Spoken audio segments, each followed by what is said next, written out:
In 1241, on the fields near Liegnitz, Poland, Duke Henry II stared at the horizon, and what he saw made his heart seize with dread.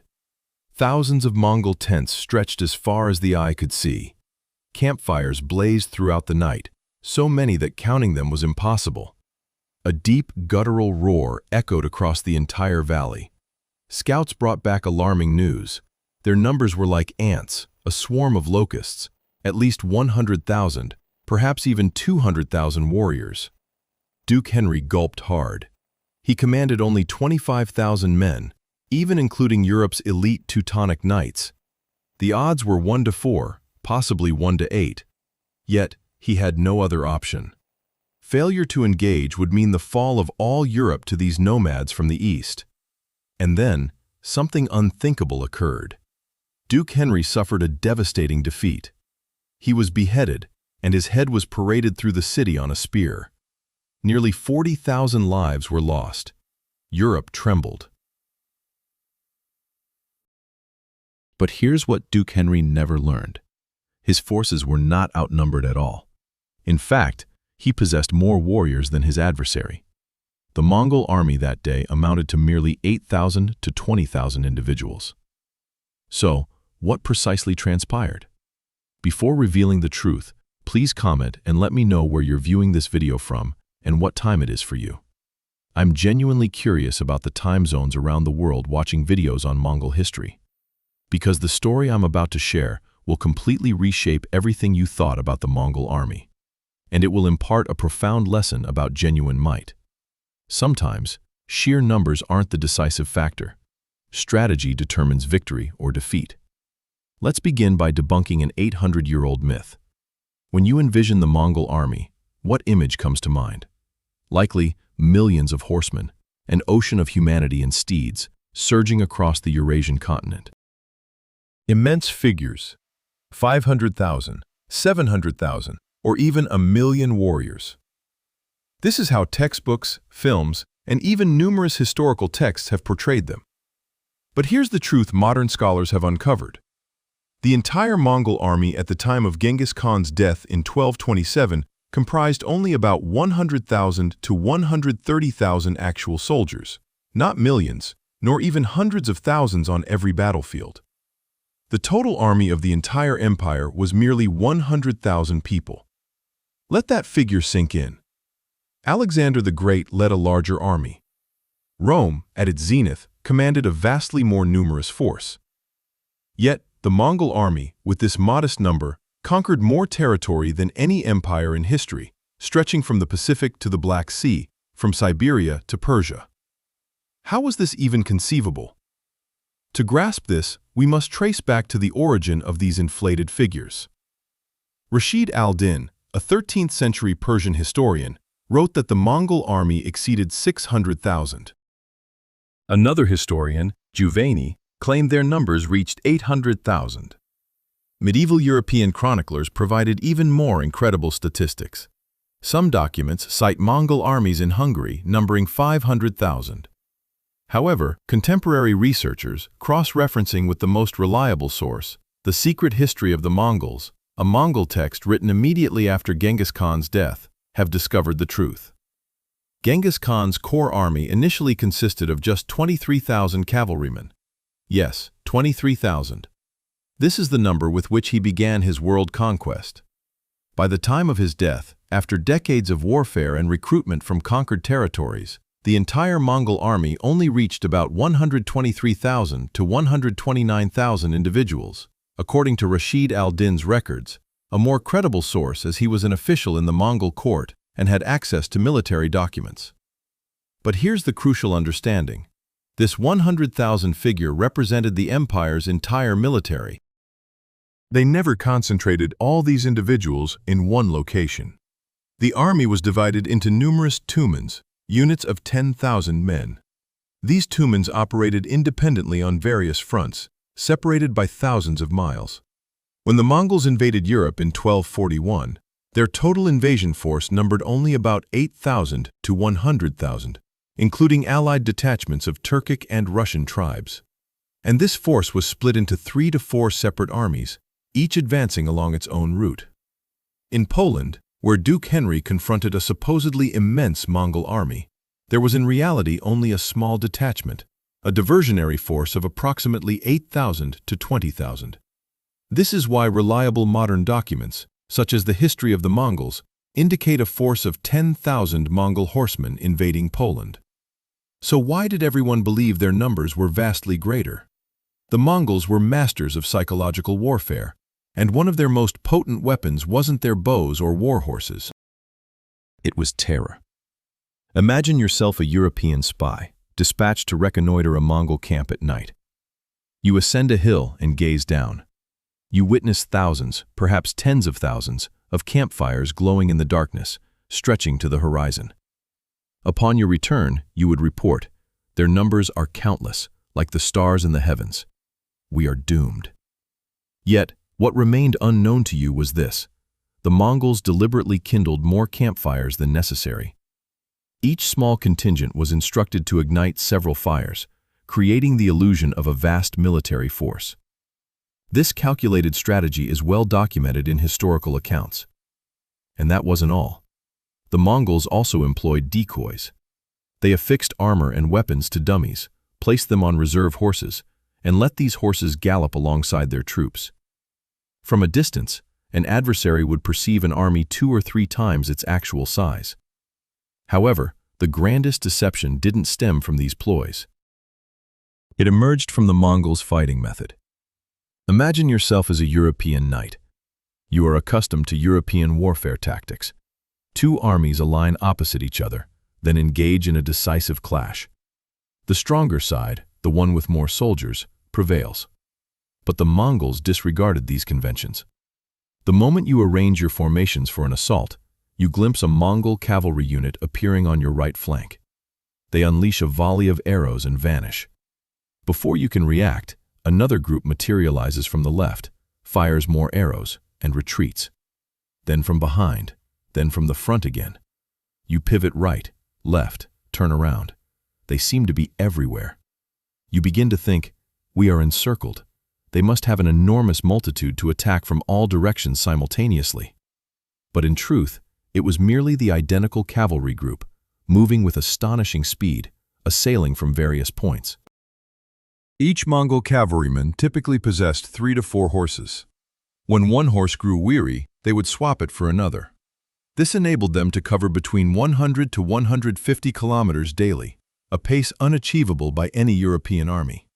The Persian historian Malik Juvayni depicted the Mongol cavalry as more numerous than ants and locusts, or desert sands, or raindrops.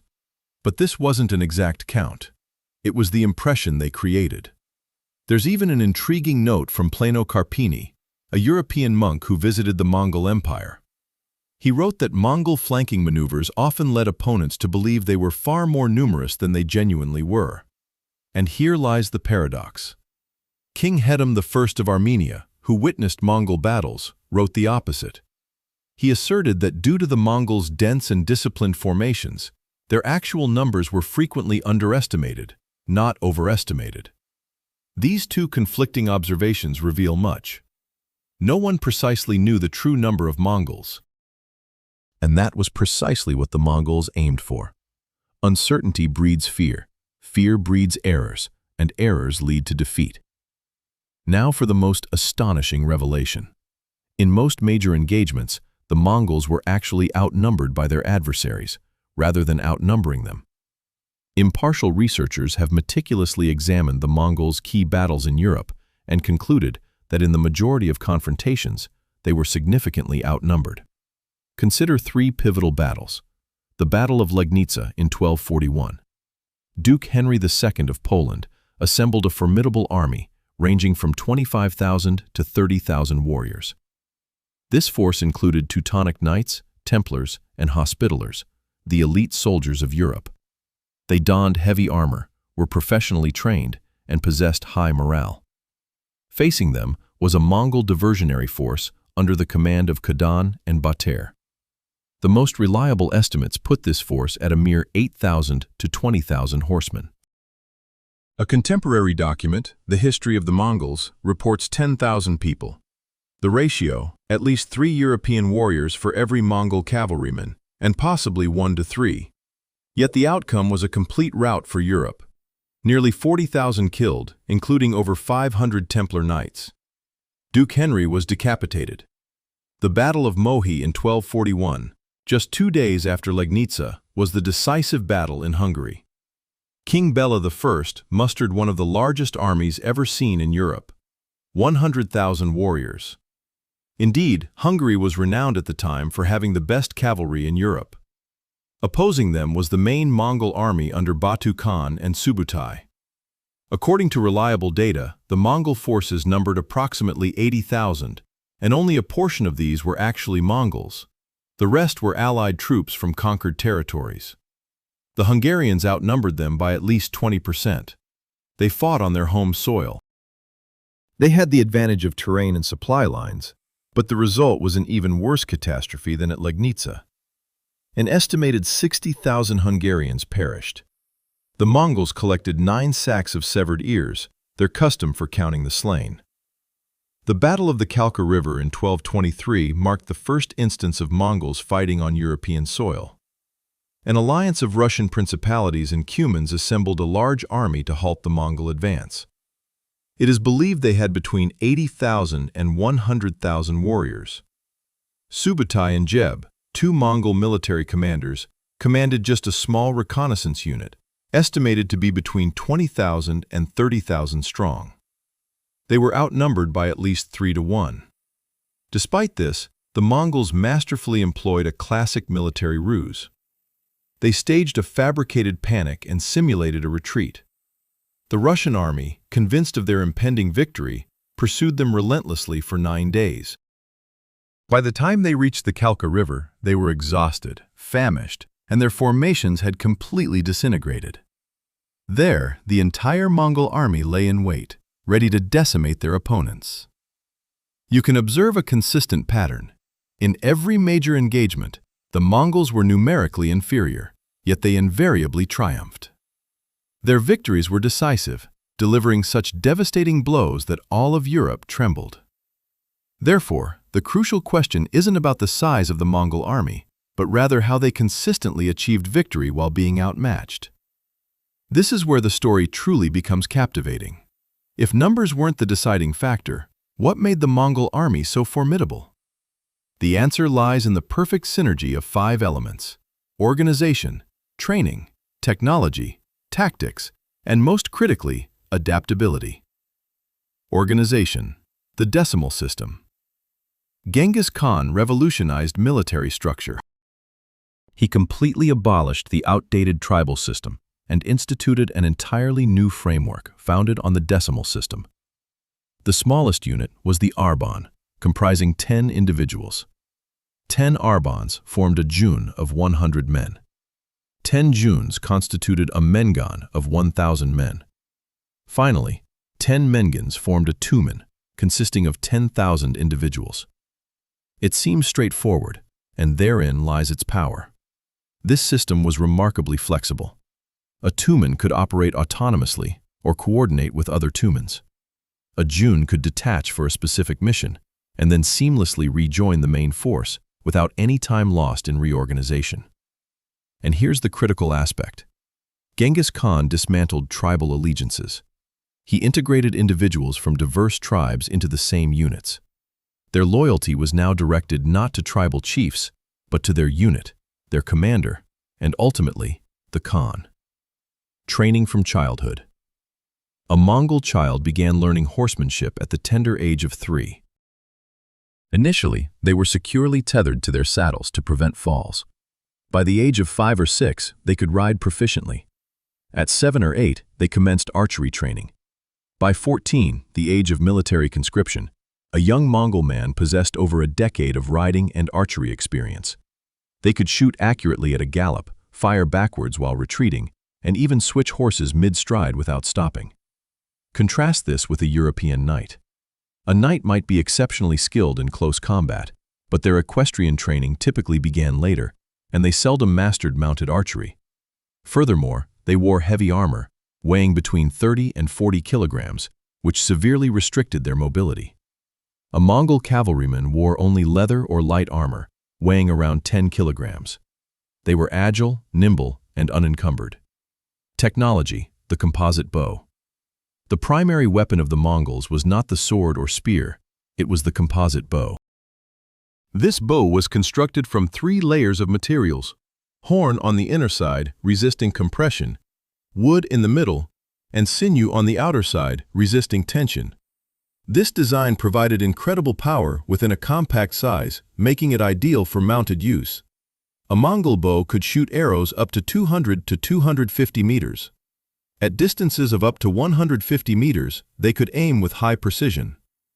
And here's the terrifying detail. Each cavalryman carried 60 arrows in quivers on their back and saddle. A tumen of 10,000 men meant 600,000 arrows. Imagine such a deluge of arrows raining down upon enemy formations.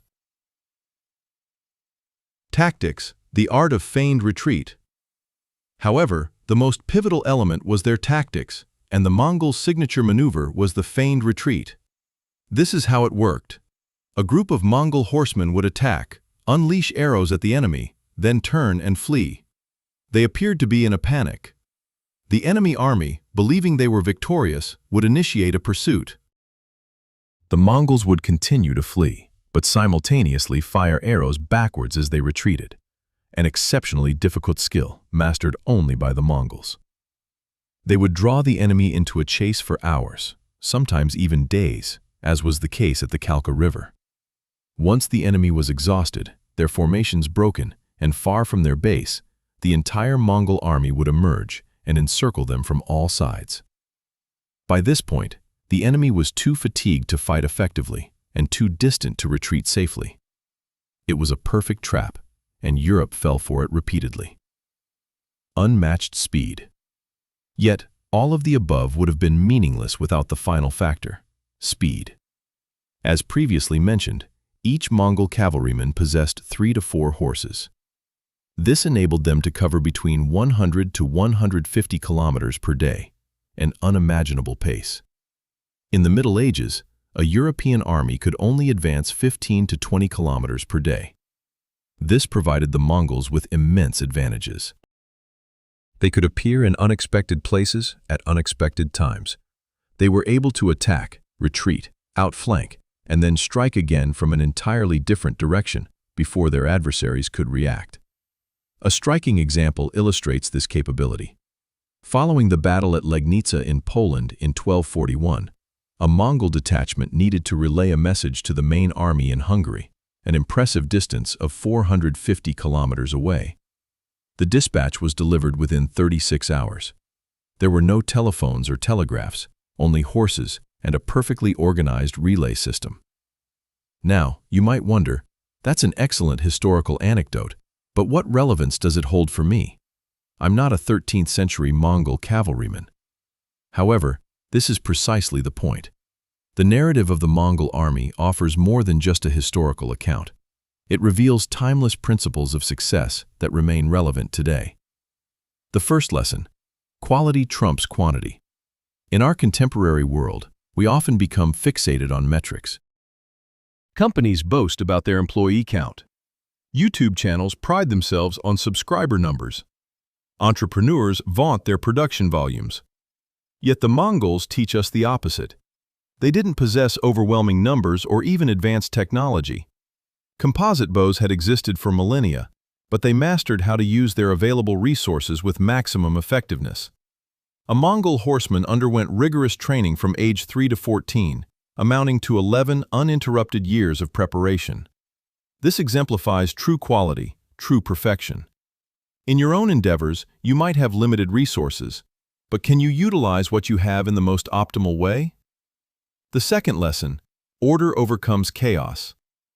Genghis Khan's decimal system appears simple, but its strength lies precisely in this simplicity. Every individual knew their role, and every unit understood its mission. There was no confusion, no disputes over authority. When a commander issued an order, it rapidly disseminated through a clear chain of command. Contrast this with the European armies of that era, a jumbled assembly of feudal lords, each with their own forces, each pursuing personal interests. At the Battle of Liegnitz, knights from Poland, Silesia, Lithuania, Teutonic knights, Templars, and Hospitallers were present, all nominally under the command of Duke Henry. In reality, they were incapable of coordinated action. In business and in life, do you operate with a clear system, or are you immersed in chaos? The third lesson: adaptability outweighs brute force. What is truly remarkable about the Mongols is their constant learning and flexibility. Initially, they lacked siege warfare expertise, but during their conquest of China, they acquired siege techniques from Chinese engineers. They hired these engineers, bringing them to Persia and Europe. When soldiers were needed, they recruited from subjugated peoples, Turks, Persians, Russians, and integrated them into their army. Crucially, they didn't treat them as slaves, but trained them to Mongol standards. When a fleet was required to attack Japan, they constructed an armada of 5,000 vessels and 70,000 sailors, despite the steppe-dwelling Mongols knowing nothing about the sea. This epitomizes adaptability, the humility to learn what you don't know. In today's rapidly changing world, adaptability is more critical than ever. Are you prepared to embrace new knowledge, or do you cling to what you already know? The fourth lesson: perception shapes reality. The Mongols understood that warfare isn't solely fought on the battlefield, but also within the minds of their adversaries. They deliberately cultivated the impression of an immense army. They left devastated cities as a warning. They allowed rumors of their brutality to spread, not because they reveled in killing. In fact, cities that surrendered remained unharmed, but because they wanted the next city to yield without a fight. This strategy proved incredibly effective. Some cities would open their gates and surrender simply upon hearing of the Mongols' approach, without even seeing a single soldier. In the modern world, branding, marketing, and image continue to hold immense significance, not for deception, but for creating an accurate representation of the value you offer. The fifth lesson: measure and optimize. There's a subtle but fascinating detail about how the Mongols fought. Before each battle, they would arrange a small pile of pebbles, each representing a soldier. After the engagement, they would collect the pebbles one by one for each survivor. The remaining pebbles symbolized those killed or severely wounded. This was a simple yet effective system of measurement. It allowed commanders to precisely ascertain their losses and adjust their tactics for subsequent encounters. In your life and work, do you measure what truly matters? Do you learn from the outcomes and make necessary adjustments? Reverting to Duke Henry on the fields of Liegnitz, upon seeing the Mongol army, he believed he faced a colossal, unbeatable force. He fought courageously, yet with trepidation in his heart. This fear ultimately led him to make critical errors. He fell into a trap, allowing his battle lines to disintegrate. He was defeated even before the true battle began. But what if he had been privy to the actual facts? Had he realized that their numbers weren't actually superior to his, or if he had genuinely grasped Mongol strategies and prepared for them, events might have unfolded quite differently. This highlights the ultimate, most crucial lesson: knowledge is power. True victory arises from a deep understanding of your adversary, a clear perception of the prevailing circumstances, and an accurate assessment of yourself. The Mongol army, with a mere 100,000 individuals, didn't forge history's most expansive empire through conjuration. Their triumph stemmed from superior organization and training, the deployment of more effective tactics, and, most critically, a profound awareness that it's not the sheer quantity or availability of resources that matters, but rather the skillful management of them. You might feel that you lack sufficient funds, time, skills, or connections. You observe others and assume they possess greater advantages. Yet, this could simply be an illusion. Perhaps their resources are also limited, but they operate with cohesion and swiftness. Perhaps your need isn't for millions of followers, but rather 100 passionate, like-minded individuals. Or perhaps you don't need to master every existing skill, but instead to develop expertise in a few core competencies. The Mongol narrative serves as a stark reminder. Never underestimate the collective potential of a unified, disciplined group driven by a clear objective. 100,000 Mongol warriors successfully subdued armies numbering in the millions. You, with your current resources, can achieve outcomes that others deem impossible. Now, I'm eager to hear your thoughts. From the history of the Mongol army, which lesson do you believe holds relevance in contemporary life? Share your insights in the comments. And if you found this video helpful, please remember to hit the like button and subscribe to the channel to support its growth. Always remember, in life's battles, victory doesn't belong to the one with the largest army, but to the one who most judiciously utilizes their capabilities. Thank you for watching.